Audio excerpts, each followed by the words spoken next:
Bonjour à tous, bienvenue dans ce nouveau numéro de Parlons Cash l'Hebdo et on commence ce JT avec cette bonne nouvelle pour les emprunteurs. Les taux de crédit immobilier ont connu une baisse record.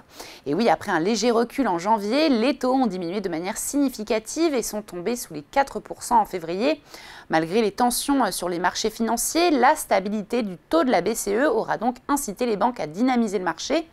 Dans le détail, les emprunteurs sur 25 ans ont bénéficié de la plus forte baisse, avec un taux moyen de 3,99%, soit 0,14 points de baisse.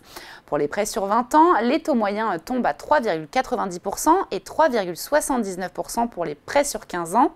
L'Observatoire Crédit Logement CSA prévoit une poursuite de la baisse des taux qui pourrait atteindre en moyenne 3,25% d'ici décembre.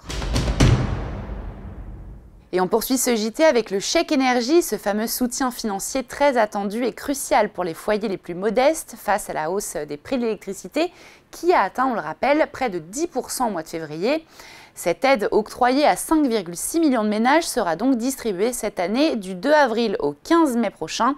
Environ 20% des ménages les plus modestes sont éligibles pour un montant qui varie de 48 à 277 € par an.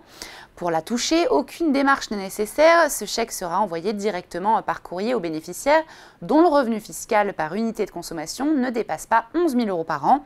Attention, si vous êtes concerné, notez que cette année, il risque d'y avoir un peu de retard à cause d'un couac administratif. Et on termine ce JT avec cette annonce du ministre délégué au compte public Thomas Cazenave. Au moins 20 milliards d'euros d'économies seront nécessaires en 2025, soit 2 fois plus qu'en 2024.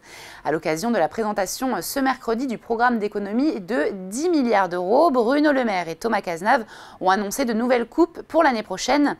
Initialement fixée à 12 milliards d'euros, cette révision à la hausse du plan d'économie pour 2025 a été prise en raison des résultats financiers décevants de 2023 et d'une révision à la baisse des prévisions de croissance pour 2024 de 1,4% à 1%.